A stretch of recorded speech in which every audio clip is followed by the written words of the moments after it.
How you doing, everybody? Gunzpicks is back for his college football showcase win totals edition. And we have yet another team that we're going to be discussing here as I am wearing the hat currently.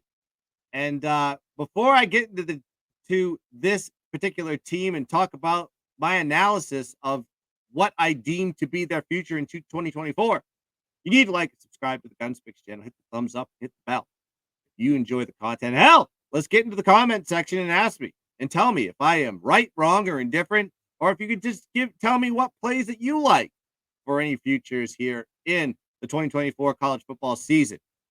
But the team we're going to be talking about here today is Eastern Carolina.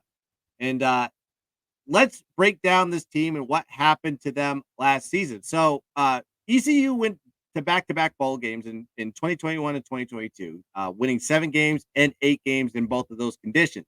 But last year was a down year for this team. 2-10 of a season, one of the worst seasons, big time plummet in their progression. But a lot of last year's woes, if you actually break down the why, they had to do it without their longtime quarterback. They lost him.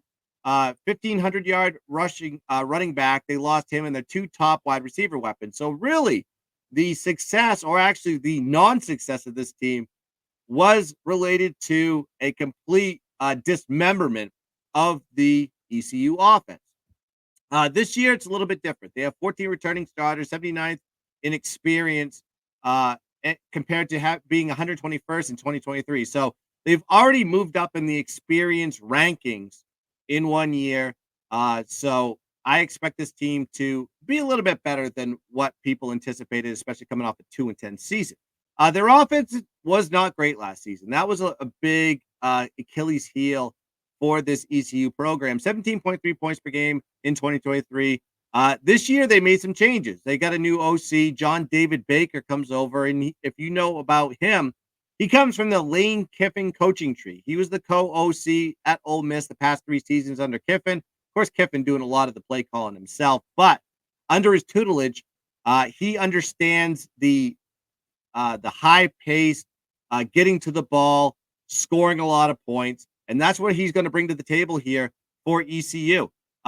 So air raid offense, high tempo, a lot more points are going to be scored. Like I said, this team scored 17.3 points per game. I think that is going way up this season.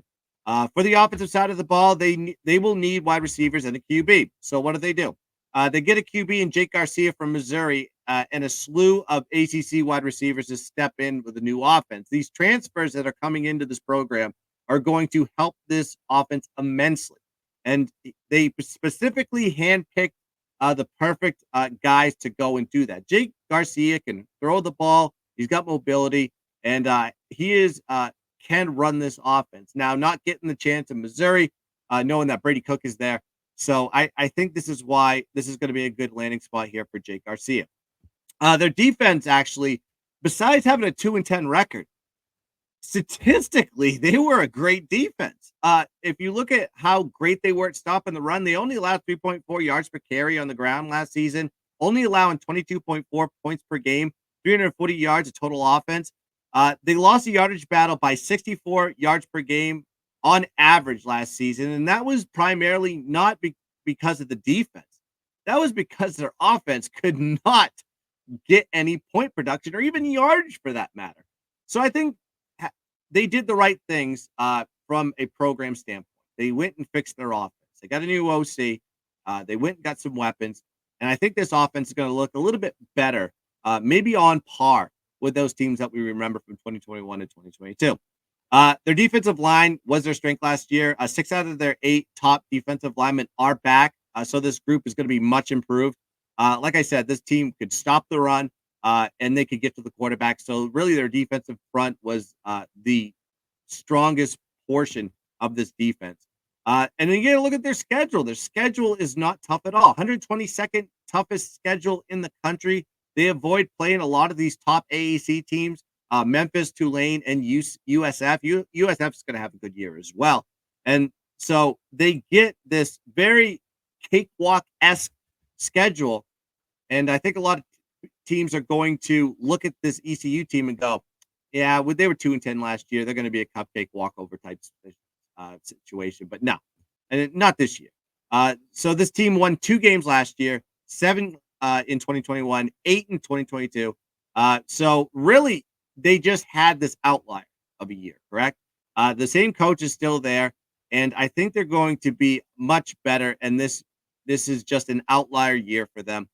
They need to fix their offense, and they have a good and underrated defense in place already. So they didn't have to mess with the defense at all. If it's broke, don't fix it. Fix the offense, and that's what they did. They focused on that, and this is a bowl team, in my opinion. And you see their over and under here sitting at 6.5 wins. This is telling you everything you need to know about this team.